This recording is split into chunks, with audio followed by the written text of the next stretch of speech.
Bienvenidos al curso de análisis matemático y continuamos entonces tocando los temas de integrales múltiples, de integración múltiple en el sentido de Riemann. Este es el sexto video. En este video vamos a hablar un poco de las generalizaciones a Rn. O sea, ya estudiamos el teorema de Fubini.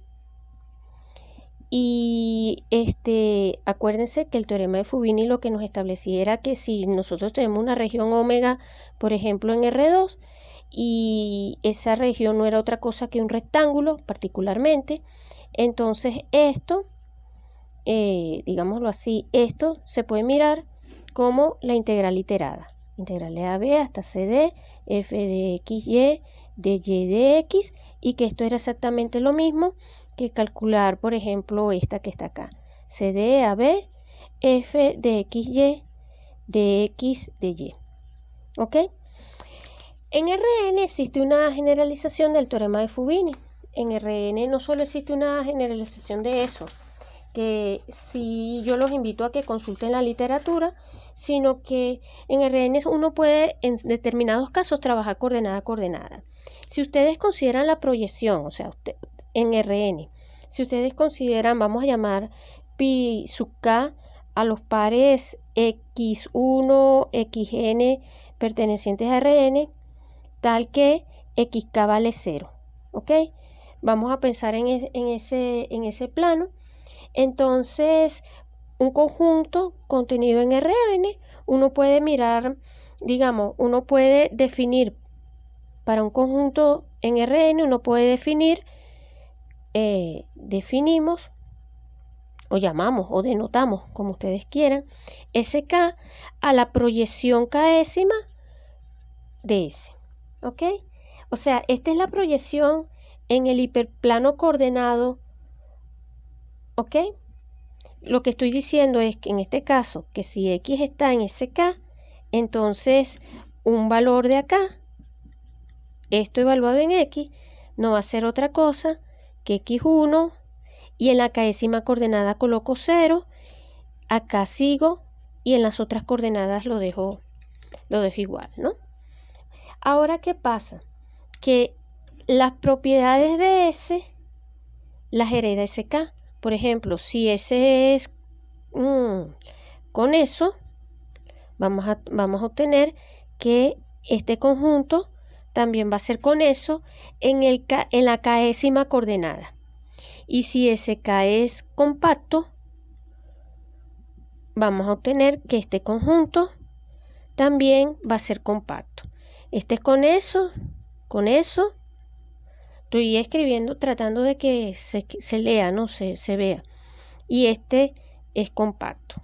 Vamos a obtener que este conjunto también va a ser compacto. ¿Ok? Eso es lo que nos dice, eso es una propiedad muy buena de las proyecciones ortogonales. Y entonces uno puede, en algunos casos, trabajar coordenada a coordenada. Y, por ejemplo, como corolario del teorema de Fubini, nosotros vamos a obtener el siguiente teorema, que en este caso lo enuncio sin demostración porque quiero abordar otros temas. Sea f acotada, o vamos a pedir continua. Podríamos pedir acotada, pero vamos a pedir continua ahora en R, ¿ok? Pero R es un cubo contenido en Rn, ¿ok? Esto es un cubo, ¿ok? O sea, R lo estoy pensando como el producto desde k igual 1 hasta n de unos ciertos intervalos de la forma a sub k, b sub k. Ese es mi R. Entonces, supongamos, aquí esta es la hipótesis fuerte, supongamos que la integral sobre R de la función f de x, y permítame acá ponerlo así, de R existe. O sea, la integral múltiple existe, esto satisface la condición de Riemann, bla, bla, bla, bla, bla. Entonces, lo mismo que he dicho en otros videos, la integral sobre R de f de x de R, acuérdense que aquí esto sería en realidad x1, xn, y aquí estoy integrando en el espacio Rn. No va a ser otra cosa, aquí colocaría a sub 1, b sub 1, y así escribo, ¿no? Aquí lo voy a resumir así. Permítanme escribir acá R1 y aquí coloco F, X1, XN. Aquí pondría DR1 y aquí pondría DX1.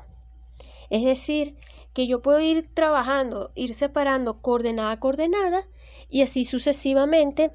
Yo los invito a que hagan el caso R1, R2, R3 y así sucesivamente. Entonces ustedes pueden aquí escribir esto, punto, punto, punto. Aquí quedaría A sub n, B sub n. Aquí quedaría F. Voy a poner todas las variables para que se vean, X1, XN. Y aquí arranco de XN, pam, pam, pam, pam. Hasta aquí llegará de X sub 1. Esa es la versión del teorema de Fubini, pero full general, ¿ok? Entonces uno puede trabajar coordenada a coordenada, extender esto coordenada a coordenada y sin embargo cabe la pregunta, ajá, y si R y si omega no es un cubo, no es una región de este tipo, ¿qué se puede hacer? Y allí vamos a comenzar hablando de lo que se conocen como los conjuntos medibles de Jordan, ¿ok? Bueno, los conjuntos medibles de Jordan entonces se definen de la siguiente manera. Vamos a decir que X perteneciente a Rn es dado S, ¿no? Vamos a suponer que nosotros tenemos un conjunto S contenido en Rn. Vamos a suponer que S es acotado, ¿no? Un conjunto acotado. Vamos a empezar por ahí. Entonces, S perteneciente a Rn es frontera, es punto frontera de S. Permítame, frontera no, es punto frontera de S, ¿ok? Si cada bola de centro, inclusive, vamos aquí, X0, si cada bola de centro X0 y radio N contiene, donde N es un natural, ¿ok? N es un natural, contiene un punto de S, ¿ok? Diferente a X sub 0, ¿ok? Eso es lo que se llama punto frontera. Y además, aparte que contiene un punto de S diferente a X sub 0 y un punto del complemento. Eso es lo que va a ser un punto frontera. Entonces, este X sub 0 es un punto frontera de S si esta bola contiene un punto en diferente X sub 0, un punto de S y un punto diferente X sub 0 en ese complemento. ¿Ok? Esa es la definición. Y entonces vamos a introducir aquí la siguiente notación. Primero, sea S contenido en un intervalo I que a su vez está contenido en Rn. Estamos partiendo de que ese es compacto, ¿no? Entonces, para cada partición,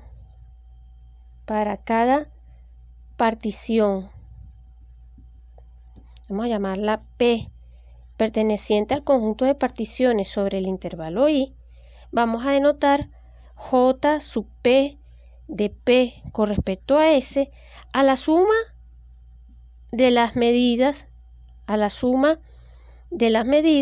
de los intervalos, de los subintervalos. Estoy escribiéndolo lo más rápido posible, ¿no?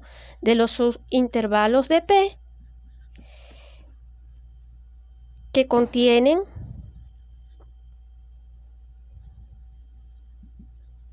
solo puntos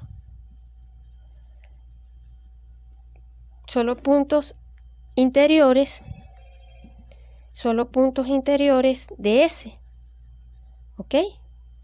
Entonces, estas son las que van a ser las sumas por adentro, a la suma de las medidas de los subintervalos de P que contienen solo puntos interiores de S. Y por otro lado, se define como J superior como la suma de las medidas, los intervalos que contienen puntos, vamos a ponerlo así, puntos de S unido con los puntos de la frontera. De lo sucesivo, de S son, o lo vamos a anotar como la frontera de S. Esto entre paréntesis. Para mí DS, cuando yo escriba DS, no es que estoy derivando a S, sino este es el conjunto de puntos que pertenecen a la frontera del conjunto S. ¿Ok? Entonces, aquí se introducen dos notaciones, o dos valores. C de S no va a ser otra cosa que el supremo. Vamos a escribir un poquito más apretadito acá. Vamos a ver si aquí se ve bien. C sub S no va a ser otra cosa que el supremo. ¿De qué cosa? De estas sumas inferiores, ¿verdad? Esto, tal que esto, está en la partición de I. Ya vamos a precisar esto un poco mejor. Y este va a ser, este va a ser el ínfimo. Fíjense que la idea es análoga a las sumas de Riemann. De los PS, tal que P pertenece a las particiones de I. ¿Cuál es la idea acá? Digámoslo así. Ustedes tienen un conjunto ahora, pónganle que este sea S. Ustedes sobre ese van a ir realizando una resolución,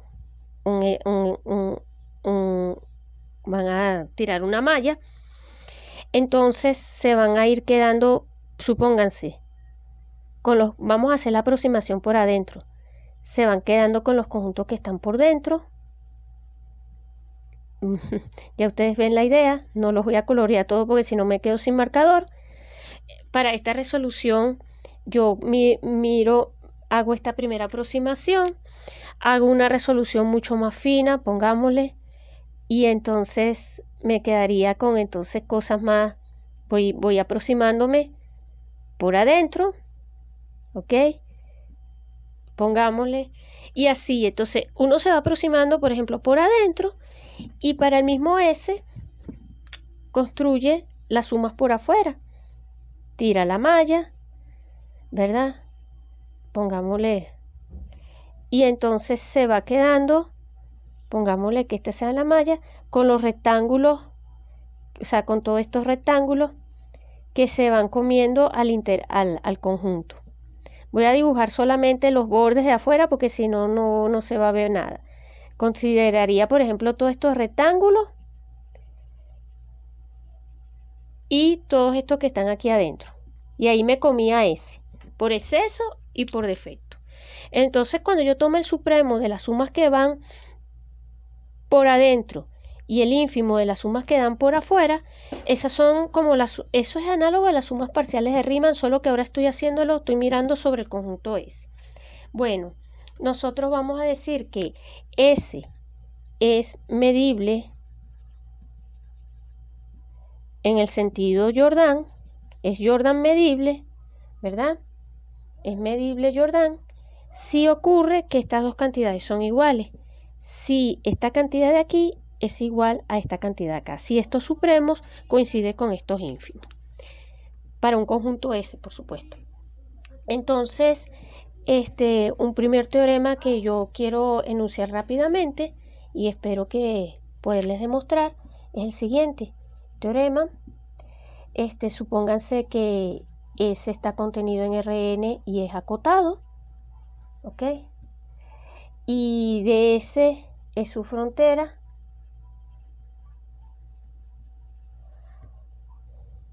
Sea de S su frontera.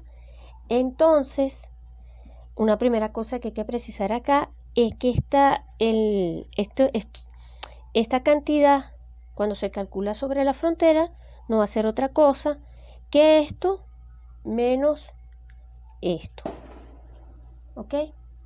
Es una propiedad bien bonita y porque lo que nos está diciendo es que luego S es, permítanme escribirlo así, Jordan medible, me gusta más decirlo así, ese es Jordan medible o medible en el sentido de Jordan si y solamente si la frontera tiene medida 0. Yo ya les hablé en videos anteriores lo que es un conjunto de medida 0, pero aquí lo que te está diciendo, y esto lo hablé yo intuitivamente en el video anterior, es que entonces para que una integral, para que uno pueda, una región admisible o una buena región de integración, es una región tal que el borde de la región no tenga tantos problemas, ¿ok? Por ejemplo, si estábamos en R2, yo le hablaba de regiones donde yo les decía que, por ejemplo, lo llamaba omega en ese momento, yo le decía, bueno, la curva que me define este pedazo de acá y la curva que me define este pedazo de acá para regiones tipo 1, por ejemplo, tienen que ser curvas suaves, no pueden oscilar así rápidamente, etcétera, porque esos van a ser conjuntos que van a tener problemas a la hora de calcular esta longitud. Aquí va a haber problemas. Eso tiene que ver también con longitud de arco y todo aquello, ¿no? Entonces, en algunos textos se habla de funciones de variación acotada, porque que no oscilen tanto, que la variación sea, que la oscilación no sea que no dé infinita. Y también en términos topológicos, pues estamos pidiendo que esto no mida, que esto sea despreciable en R2. Eso es lo que significa que sea de medida nula, que sean conjuntos cuya frontera no aporte mucho a toda la región en términos de medida. La demostración de esto entonces va de la siguiente manera. Demostración. La demostración lo digo así. Vamos a considerar un intervalo compacto, un intervalo cerrado y acotado, tal que I contenga a S con su frontera, ¿ok? Entonces, para cada partición, para cada P perteneciente a las particiones de I, nosotros tenemos que las sumas inferiores con respecto a la partición en la frontera, lo podemos expresar como esto, menos esto que está acá. Esto es por definición, ¿ok? Esto es por definición de JP, S, de sumas superiores y de sumas inferiores. Y entonces acá, permítame para seguir diciendo, sea epsilon mayor que 0, escogemos P sub 1, perteneciente a las particiones de P, tal que entonces yo tenga esto, que la partición en P1 con respecto al conjunto S, las sumas de Jordan, aquí sean menores que esto. Aquí estoy utilizando simplemente la propiedad de ínfimo y la propiedad de supremo, el axioma de aproximación para ínfimos y para supremos.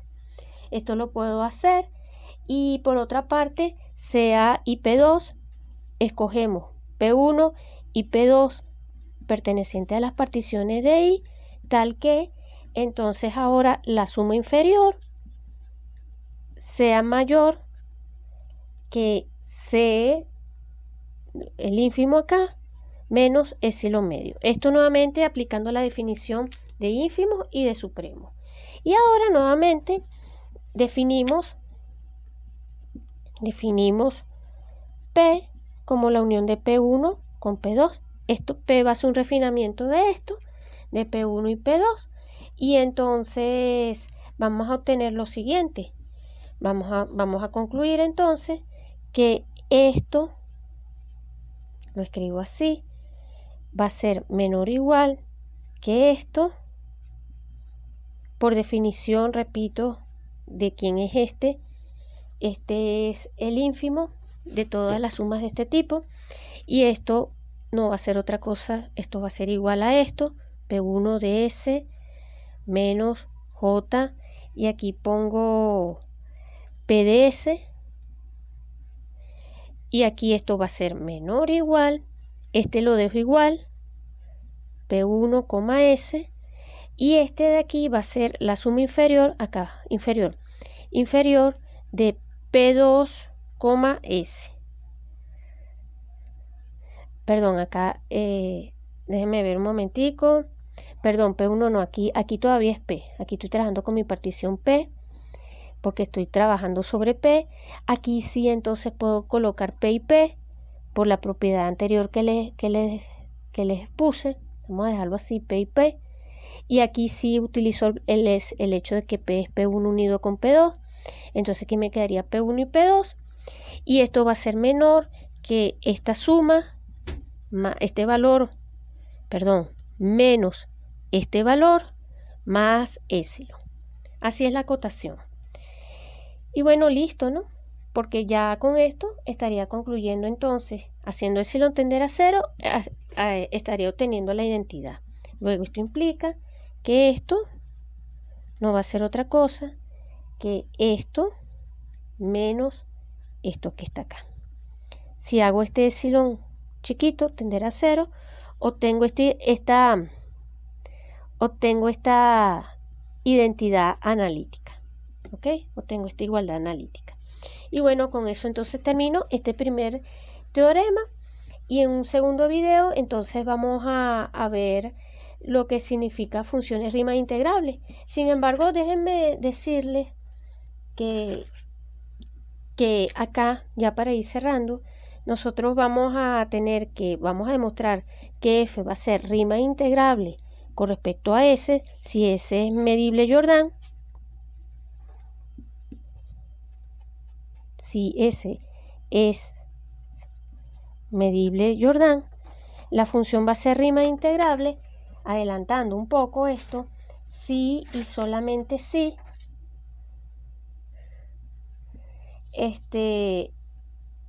las discontinuidades de F forman un conjunto de medida